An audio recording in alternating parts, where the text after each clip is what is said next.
Israeli কারাগারে ফিলিস্তিনি বন্দীদের ওপর ভয়াবহ ও পদ্ধতিগত নির্যাতনের যে অভিযোগগুলো উঠে আসছে তা শুধু মানবাধিকার লঙ্ঘনের প্রশ্নই নয়, বরং আন্তর্জাতিক আইনের মৌলিক ভিত্তিকে নাড়িয়ে দেওয়ার মতো এক গুরুতর ইঙ্গিত বহন করে।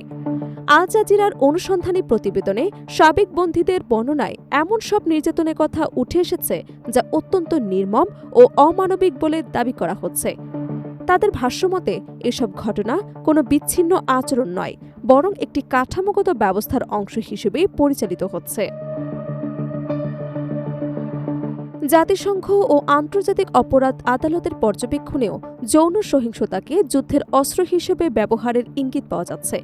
মানবাধিকার সংস্থাগুলো বলছে, এসব অভিযোগ সত্য প্রমাণিত হলে তা মানবতা বিরোধী অপরাধের আওতায় পড়তে পারে। একই সঙ্গে প্রশ্ন উঠছে, এত গুরুতর অভিযোগ থাকা সত্ত্বেও কেন কার্যকর জবাবদিহিতার কোনো দৃশ্যমান অগ্রগতি দেখা যাচ্ছে না। আন্তর্জাতিক অঙ্গনে এখন এই ইস্যু নতুন করে বিতর্ক ও উদ্বেগ তৈরি করছে, যেখানে ন্যায় বিচার ও দায়মুক্তির প্রশ্ন মুখোমুখি অবস্থানে দাঁড়িয়ে গেছে। এই প্রেক্ষাপটে ইসরায়েলি কারাগারে ফিলিস্তিনি বন্দীদের বিরুদ্ধে আরও গুরুতর অভিযোগ সামনে এসেছে। বিভিন্ন সূত্র ও অনুসন্ধানী প্রতিবেদনে বলা হচ্ছে, হেফাজতে থাকা বন্দীদের ওপর নিয়মতান্ত্রিকভাবে ধর্ষণ এবং যৌন নির্যাতন সহ পদ্ধতিগত সহিংসতা চালানো হচ্ছে। আল জাজিরার সাম্প্রতিক অনুসন্ধানী প্রামাণ্যচিত্রে সাবেক বন্দীরা তাদের অভিজ্ঞতার যে বর্ণনা দিয়েছেন তা আন্তর্জাতিক মহলে নতুন করে গভীর উদ্বেগ তৈরি করেছে।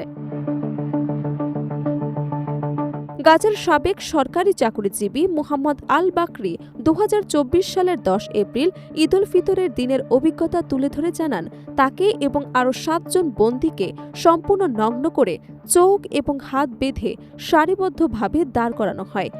এরপর সেনা ও কারাগার রক্ষীরা তাদের ওপর শারীরিক ও যৌন নির্যাতন চালায় বলে তিনি অভিযোগ করেন।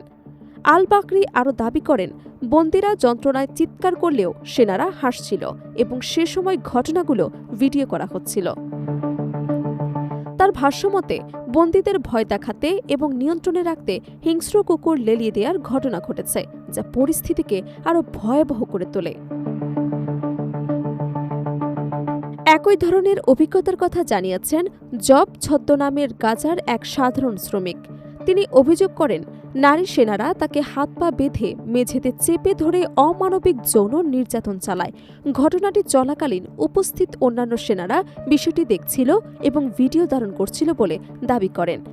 এসব ঘটনার পেছনে 2023 সালের 7 অক্টোবরের হামাস হামলার তথ্য আদায়ের যুক্তি দেখানো হলেও ভুক্তভোগীদের বক্তব্য অনুযায়ী তারা ওই ঘটনার সঙ্গে কোনোভাবেই জড়িত ছিলেন না। মানবাধিকার সংস্থাগুলোর মতে, ইসরায়েলি কারাগারে ফিলিস্তিনিদের ওপর যৌন নির্যাতনের অভিযোগ নতুন কিছু নয়, তবে 2023 সালের অক্টোবরের পর থেকে এর মাত্রা এবং বিস্তার নজিরবিহীনভাবে বৃদ্ধি পেয়েছে। 2025 সালের মার্চে প্রকাশিত জাতিসংঘের একটি প্রতিবেদনে ইসরায়েল কর্তৃক পদ্ধতিগত যৌন এবং লিঙ্গভিত্তিক সহিংসতা ব্যবহারের প্রমাণ পাওয়া গেছে বলে উল্লেখ করা হয়। এর পরিপ্রেক্ষিতে আন্তর্জাতিক পর্যায়ে ইসরায়েলকৃত সংঘাতপূর্ণ অঞ্চলে যৌন সহিংসতা চালানো রাষ্ট্রগুলোর তালিকায় অন্তর্ভুক্ত করা হয়েছে বলে বিভিন্ন সূত্রে দাবি করা হচ্ছে, যা বিশ্বজুড়ে নতুন রাজনৈতিক বিতর্ক সৃষ্টি করেছে। Human rights watch, amnesty international এবং ইসরায়েলি মানবাধিকার সংস্থা বিএতসেলেম এই ঘটনাগুলোকে ব্যক্তিগত বিচ্যুতি নয়, বরং একটি প্রাতিষ্ঠানিক এবং কাঠামোগত সংস্কৃতির অংশ হিসেবে বর্ণনা করেছেন। তাদের মতে, এই ধরনের সহিংসতা বিচ্ছিন্ন ঘটনা নয়, বরং দীর্ঘদিন ধরে গড়ে ওঠা এক নিরাপত্তা কাঠামোর মধ্যে নিহিত। তবে সবচেয়ে বড় প্রশ্ন হল, এত গুরুতর অভিযোগের পরও কেন কোনো কার্যকর তদন্ত বা শাস্তিমূলক ব্যবস্থা দৃশ্যমান নয়। 2024 সালের জুলাই মাসে সদে তেইমান ডিটেনশন ক্যাম্প থেকে একটি ভিডিও ফাঁস হওয়ার পর কিছু রক্ষীকে আটক করা হলেও পরে রাজনৈতিক চাপের মুখে অভিযোগ প্রত্যাহার করা হয় বলে অভিযোগ রয়েছে। এই ঘটনাটি সামরিক বিচার ব্যবস্থার স্বাধীনতা নিয়েও প্রশ্ন তুলেছে। একই সময় ভিডিও ফাঁসের অভিযোগে এক উচ্চপদস্থ সামরিক কর্মকর্তাকে গ্রেফতার করা হয়, যা পরিস্থিতিকে আরও বিতর্কিত করে তোলে। ইসরায়েলি প্রধানমন্ত্রী বেঞ্জামিন নেতানিয়াহু এই ঘটনাকে দেশের জন্য একটি বড় পাবলিক রিলেশনস সংকট হিসেবে উল্লেখ করেন বলে জানা গেছে। অন্যদিকে কিছু কট্টর রাজনৈতিক বক্তব্য পরিস্থিতিকে আরও উত্তপ্ত করেছে বলে আন্তর্জাতিক পর্যবেক্ষকদের অভিমত। জাতিসংঘের বিশেষ দূত ফ্রান্সিসকা আলবানিজ বলেন, এই নির্যাতনের উদ্দেশ্য শুধু শারীরিক কষ্ট দেওয়া নয়, বরং একজন মানুষের আত্মসম্মান, মানসিক স্থিতি এবং মানবিক সত্তাকে সম্পূর্ণভাবে ধ্বংস করা।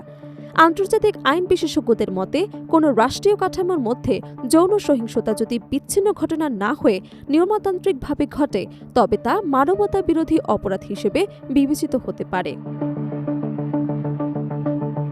তবে সবশেষে প্রশ্নটা রয়ে যায়, শুধু অভিযোগ বা প্রতিবেদনের মধ্যেই সীমাবদ্ধ নয়। এটা এখন মানবাধিকারের ভবিষ্যৎ, ন্যায় বিচারের নিরপেক্ষতা এবং আন্তর্জাতিক ব্যবস্থার বিশ্বাসযোগ্যতার প্রশ্ন হয়ে দাঁড়িয়েছে।